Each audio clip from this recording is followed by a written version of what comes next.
UN inspectors investigating the chemical attacks in Syria say they have evidence that suspicious individuals traveled to the attack sites before the UN team. A report by the inspector says individuals arrived carrying other suspected munitions, and thus potential evidence could have been moved or possibly manipulated. It doesn't elaborate on who the individuals were, but the areas were under the control of foreign-backed insurgents. The report also says that there is clear and convincing evidence of the use of the nerve agent sarin in Syria. The findings represent the first official confirmation by scientific experts, but they have left the key question of who launched the attack unanswered. The militants and their Western and regional backers are pointing the finger at the Syrian government, but Damascus says the militants carried out last month's chemical weapons attack that claimed hundreds of lives.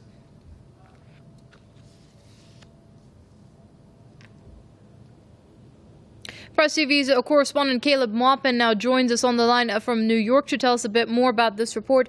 Now, Caleb, some disturbing chain of events as far as this chemical attack goes in Syria. Tell us a bit more about what this report says.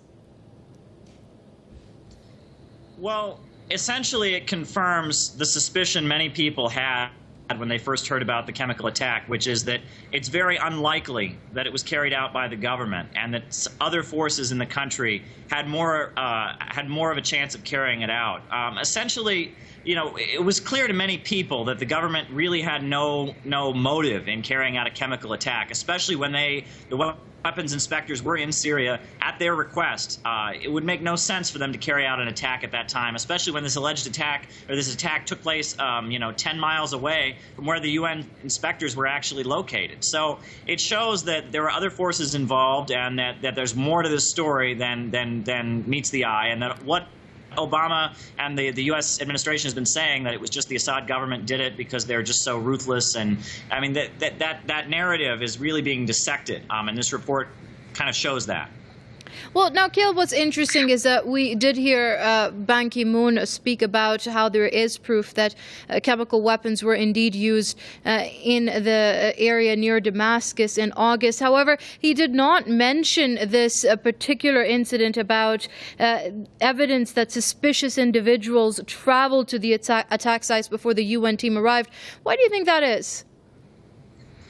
Well, you know, they always want to say that there are many of the reports that have come out have said things to the effect of chemical weapons were used. But that was never really disputed. What is disputed is who used them and why and for what purpose. And that still remains unclear. While the Obama administration and John Kerry continue to maintain that it must have been the Assad government who used these weapons and carried out the attack.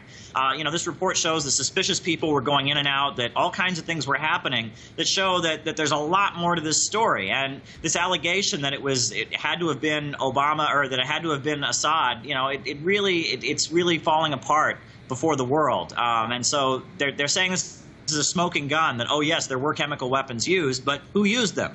And why, and for what purpose, and for what end? And these questions are not being answered. And the fact that there's possibly things being tampered with, and the fact that the UN weapons inspection team was actually shot at by snipers on their way to the site, that shows that there are some forces in Syria that are doing their best to try and make it look like the Assad government carried this out in order to justify intervention. We saw the story in the Daily Mail, one of the leading British newspapers, where they even said that the Syrian rebels were planning to carry out an attack and blame it on the Assad government. This is by their own admission, and they said this in the Daily Mail in January, and then that story was removed from the Daily Mail's website.